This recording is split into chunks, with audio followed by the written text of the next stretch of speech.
So fast forward into kind of present day and where you are now. And one of the areas I want to start off with is because I imagine there are similarities here as well, Debbie. So a lot of what we see in the nutrition world, or certainly what we see as coaches, a lot of mistakes that people make. And I sometimes feel like identifying those are sometimes a good place to start. Are there trends across the board that, you see with people making everyday life, or even, transparent across sports? Do you see mistakes that are made in rugby compared to athletics, or just generally what are the mistakes you tend to see out there? Yeah, well, I guess the biggest generic one is just eating for health. So trying to eat your 5 a day, trying to eat the enough servings of dairy every day, the really basic ones. People tend to fall short or aren't very consistent on eating for health. Quite often people can miss out some of their fueling for training. We all have busy lives, we've got families, we've got work. Sometimes we go straight from work to training, and that pre-training snack that is a great fuel source often gets neglected. And then another thing that is obviously big in runners is carbohydrate loading. And the more I work with runners, at the start I just assumed that everyone knew what carbohydrate loading was. We have to eat a huge amount of carbohydrates before the 24, 48 hours before a race. But what I've come to realise that people don't actually have any concept of what that amount is. So often fall short of their requirements in the carbohydrate load as well. That's really interesting. We talk a lot about it as a coaching team here around, we feel like it's like not, I guess it's not lack of intent, it's like lack of awareness. So like it's almost their understanding, as you said, of what they're eating and what those amounts look like. And people just assume, oh, well, I'm fueling enough. And to the general population, that might be enough. But when you're going out and running, say, 20, 30, 40 miles a week, you need to be adding to that. And it's definitely a common mistake that we see as well, where we just ask people to do like a short food diary before we recommend them to a nutritionist. And you just see that that's definitely falling short. But also, I think, we had a bit of a brief conversation before we came on. I feel like carbs got a bit of a bad name, especially on social media as well. And that maybe puts runners off. And I just find that mind blowing. I don't know if you see that as well.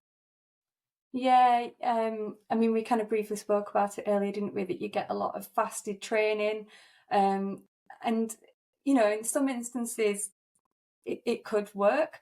But ultimately, when you've got anywhere from maybe 3 training sessions a week up to more elite end where you're looking at 5 to 10 training sessions per week, you want to make sure you're fueling that you're getting enough energy so that you're not fatigued during training, but kind of in everyday life as well. So it is really important to get the most out of the training sessions, that we are putting the fuel in our bodies. And for our audience, that's a really good point, actually, because you're not just fueling for, say, your training session. You might be then fueling for your work day as well. Whereas a lot of elite athletes, they might be fueling for a training session, but then they might go back to bed and have a nap, and they're recovering like optimally. But with recreational runners who do this as their passion and their love for the sport, they might be doing a running session in the morning and then coming back. And I know this, it's certainly not everyone falls into this category, but some people think, oh, I've not got the time to make myself like a bit of breakfast. I'll just go to work and I'll put that breakfast off. But that then has a knock-on effect on your fatigue levels and also probably your work productivity, I imagine. Yeah, exactly that. And kind of that's the whole analogy, isn't there, of the putting the right fuel in the car. You can't run your car on an empty tank, and it's a bit like that, I guess. I think I've heard you talking about the bucket analogy before, and I also use that a lot.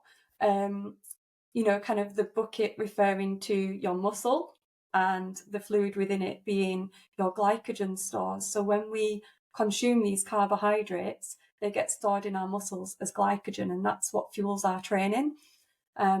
So if our bucket and glycogen stores aren't full, they're going to run out sooner.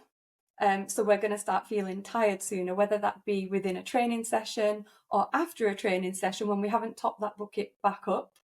And it becomes even more important if you've got double training sessions in one day, or a training session, I don't know, let's say the next day, within quite a close proximity. Yeah, I think this is a really good point, because there is a bit of a danger here where people see, oh, I should go and run fasted because it trains me to be better at like fat oxidation and that type of stuff. And I see it and I just think you're running such a high risk of damaging things, and potentially like longer term damage where you might end up injured or fatigued. And also, from people who've tried this strategy in the past, people I know who've tried it, they just become miserable as well. They just don't seem to enjoy their training as much, and happy and healthy runners are often the best runners. And sometimes naturally people might go out in a morning and be fast. They might get up and have a drink and a quick snack, and then go out if they're going out for an easy run. But I think what you're talking about here, Debbie, is like if you've got, say, a big session in the morning, or you're going out for a long run, you most certainly don't want to be going out on like an empty bucket, as you're describing it. Yeah, and there are times, like you said, where you can't get in a big enough meal. I mean, the nutrition guidance is that if we have a meal, it should be eaten 2 to 3 hours before to allow us to digest some of that.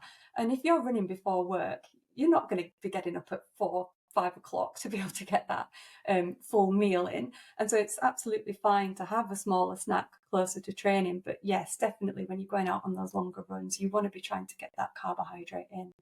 And I'm not saying like start eating huge amounts of carbohydrate. I can give you an example from an athlete that I've been working with recently. I actually asked him if I could share this because we've been WhatsApping. And one of his goals was to introduce a small carbohydrate snack immediately before his training session. Interesting. And it was 40 grams. So we weren't even following the nutrition guidelines. We just wanted to try and get something in before training. So he got his 40 grams of carbohydrate either through a couple of slices of malt loaf, or he was using jam and bread. And he'd been messaging me and said, I felt a 20% improvement in my sessions just from that small snack. And now he's realised he can tolerate that. He's getting more out of his training sessions. And now we're working on pushing that up to be closer to what the actual recommendations are for his, they're all worked out relative to body mass. So now we're pushing him that bit higher.